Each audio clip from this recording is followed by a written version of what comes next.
시청자 여러분 안녕하십니까? BOA 모닝뉴스 시작합니다. 세계보건기구 WHO가 신종 코로나 바이러스에 대한 세계 대유행 팬데믹을 선언한 뒤 한국인 입국을 제한하는 나라가 140개국으로 늘었습니다.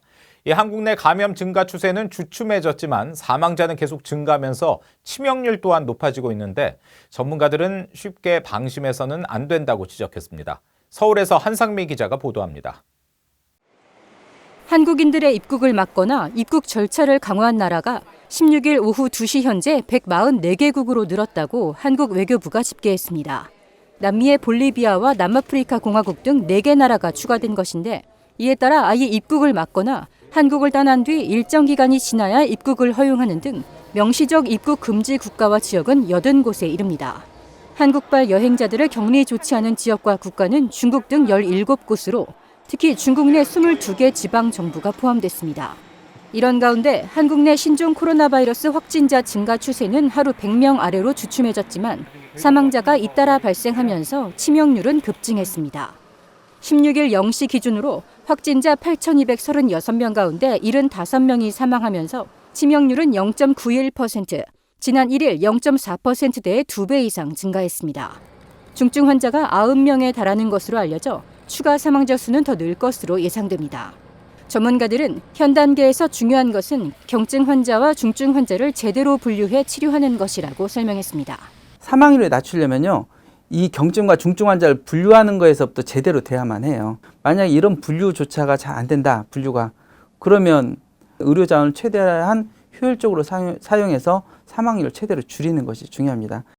박 대변인은 그러면서 더 중요한 것은 감염자 수라며 이는 방역과 직접 연결되기 때문이라고 덧붙였습니다. 사망자 수가 더 나올 수 있겠지만 한국의 의료 시스템 수준이 좋아 사망률이 급격히 늘지 않을 것이란 분석도 나옵니다. 우리가 사망을 어차피 하더라도 사망에 도달할 때까지 날짜를 늦추고 있어요. 쉽게 안 돌아가신다는 거죠. 끝까지 하기 때문에. 앞으로 조금 더 올라갈 수는 있는데 사망률이 더는 많이 안 올라갈 거예요. 하지만 대구처럼 의료기관 포화로 환자를 수용 못하는 일이 수도권에서도 발생한다면 치사율은 올라갈 수 있다고 지적했습니다. 한편 16일 경기도 성남의 소규모 교회에서 목사와 신도 등 47명이 집단적으로 신종 코로나 바이러스 확정 판정을 받은 것으로 나왔습니다. 서울 구로구 콜센터 확진자 128명에 이은 수도권 내 집단 감염으로 보건당국이 긴장하고 있습니다. 전문가들은 신종 코로나 바이러스 사태가 장기화될 것으로 보인다며 미지의 바이러스인 만큼 쉽게 사라질 거라고 단언해선 안 된다고 말했습니다. 서울에서 BOA 뉴스 한상미입니다.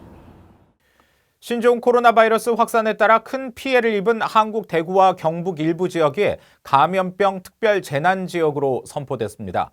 한국 정부는 한국 시각으로 15일 대구와 청도, 경산, 봉화 등에 대한 특별 재난 지역 선포 요청을 수용했습니다. 특별 재난 지역에는 범정부적인 인적, 물적 지원과 피해 복구비 50%에 한해 국비 지원이 가능해지며 방역 관리비와 주민 생계비, 주거 안정비, 사망 부상자에 대한 구호금 지원을 비롯해 전기요금과 건강보험료, 통신비 등의 감면 혜택이 주어집니다. 한국 정부의 대북 인권 정책과 탈북민에 대한 처우에 대해 우려하는 국제사회의 목소리가 계속 나오고 있습니다. 특히 대북 외교가 핵 문제 등에만 집중되면서 북한 인권과 탈북민에 대한 관심과 지원이 줄고 있다는 건데요. 김영권 기자가 취재했습니다.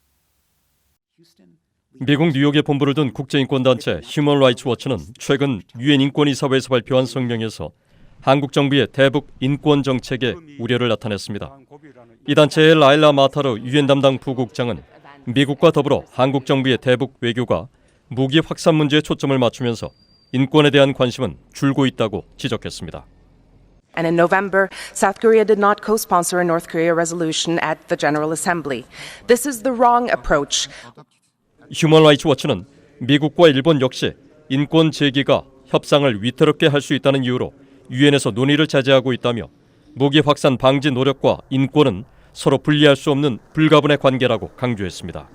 대북 외교에서 인권 문제가 경시되는 것에 대한 국제사회의 이 같은 우려는 최근 지속적으로 나오고 있습니다. 미국 국무부는 최근 발표한 2019 국가별 연례 인권 보고서에서 한국 문재인 정부 출범 이후 정부의 지원금 삭감으로 탈북단체 예산이 최대 80% 삭감된 사례를 소개했습니다.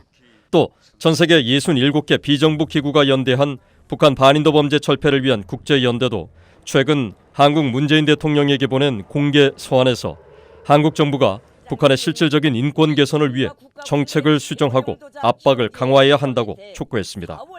공개 서한에 동참했던 국제인권단체 관계자들은 북한 인권 문제에 대한 한국 정부의 입장에 국제사회의 우려가 상당하다고 지적했습니다. 이렇게 많은 국제 인권 보호 단체들이 많이 우려하고 있습니다. 그만큼 세계 곳곳에 있는 인권 비정부 기관들이 지금 우려하고 있습니다. 문재인 정부도 방향을 좀 바꿔놔야 될 것 같고. 국제인권단체들은 인권 개선 압박 대신 관여만 하는 건 효과적이지 않다며 북한을 비원화시키기 위해선 대화와 압박을 병행하는 등 다양한 방안을 구사할 필요가 있다고 지적했습니다. 그러면서 토마스 퀸타나 유엔 북한인권 특별보고관의 지적처럼 대북 협상에서 인권 문제를 함께 논의하는 건 한반도 비핵화와 평화 합의의 지속성을 보장하기 위해서도 매우 중요하다고 강조했습니다. BA 뉴스 김영권입니다. 북한 영변 핵시설 단지 내에서 지난달 초 포착됐던 특수 궤도차의 이동 움직임이 일부 파악된 것으로 알려졌습니다. 미국의 북한 전문 매체 38노스는 지난달 11일부터 26일까지 영변 핵시설을 촬영한 상업용 위성 사진을 비교 분석한 결과 2월 23일까지 원통을 실은 궤도차 석 대와 컨테이너를 실은 궤도차 한 대가 시설 근처에 있었지만 26일에는 사라진 것을 확인했다고 지난 13일 밝혔습니다. 38노스는 궤도차의 용도가 무엇인지 정확히 알 수 없으나 궤도차가 옮긴 통에는 핵연료 생산과 폐기물 처리, 오염 제거 등에 쓰인 시약이 담겼을 가능성이 있다고 지적했습니다. 미국과 한국이 이달 말까지 방위비 분담금 협상을 타결하지 못할 경우 주한미군 한국인 근로자들에 대한 무급 휴직이 불가피해 보입니다. 미국 상원 외교군사위원회 대표들은 이와 관련해 다소 온도 차이가 나는 입장을 나타내고 있는데요. 이조은 기자가 취재했습니다. 미국 상원 외교위 민주당 간사인 밥 메넨데즈 의원은 미한 양측이 이달 말까지 방위비 분담 협정을 최종 타결하지 못할 경우 기존 협정의 임시 연장이 있길 기대한다고 밝혔습니다. 메넨데즈 의원은 지난 12일 VOA에 분담금 협상 결렬 시 4월 1일부터 발생할 주한미군 한국인 근로자의 무급 휴직 사태와 관련해 이같이 밝혔습니다. It is my hope, the absence of coming to a final agreement, that there will be a temporary extension. 그동안 미한 방위비 분담 협상에 대한 공개 입장 표명을 꺼려왔던 공화당 소속의 제임스 리시 상원위원장은 이번에도 말을 아꼈습니다. 무급 휴직 사태를 막기 위한 위원회 차원의 계획이 있는지를 묻는 질문에 협상은 행정부가 한다며 신중한 입장을 보였습니다. 상원 군사위 민주당 간사인 잭 리드 의원은 무급 휴직과 관련한 위원회 차원의 조치 계획에 대해 제임스 이노프 위원장과의 논의는 아직 없었다면서 이달 말까지 합의가 도출되길 기대한다고 말했습니다. At this point, we have not discussed it, but it's a critical issue. We're hopeful that there will be an agreement reached. 이노프 위원장실은 이와 관련한 VOA의 논평 요청에 답변을 하지 않았습니다. 공화당 소속의 이노프 위원장은 그동안 방위비 분담금 협상과 관련해 트럼프 행정부의 입장을 지지한다는 견해를 밝혀왔습니다. 앞서 하원 외교위 아테소 위원회의 아미베라 위원장과 테드 요호 공화당 간사는 지난 10일 마이크 폼페오 국무장관과 마크 에스퍼 국방장관에게 주한미군 무급 휴직 사태 방지를 위한 대안 마련을 촉구하는 서한을 보냈습니다. 두 의원은 새 협정이 타결될 때까지 현행 협정을 한국인 근로자의 임금 연장에 한해서만 연장하는 방안을 제안했습니다. BOA 뉴스 이조은입니다. 북한 김정은 국무위원장의 숙부인 김평일 체코 대사에 이어 고모부인 김광섭 오스트리아 대사도 교체됐습니다. 북한 외무성은 14일 김일성 주석의 사위로 27년 동안 오스트리아 대사를 맡았던 김광섭을 교체하고 새 오스트리아 대사로 최강희를 임명했다고 밝혔습니다. 북한 외무성은 또 2015년부터 체코 대사를 역임했던 김정일 전 국방위원장의 이복 동생 김평일의 후임으로 유럽 통인 주원철을 임명한 사실도 확인했습니다. 이와 관련해 한국의 북한 전문가들은 김정은 위원장이 백두혈통 격가지를 정리하려는 것이라면서 이들이 장기간 해외에 체류하면서 반북 단체들과의 연계 가능성이 높아짐에 따라 위협을 느낀 김 위원장이 단속 강화를 통해 권력을 공고히 하려는 움직임이라고 분석했습니다. 이상으로 VOA 모닝 뉴스를 마칩니다. 시청해주신 여러분 고맙습니다.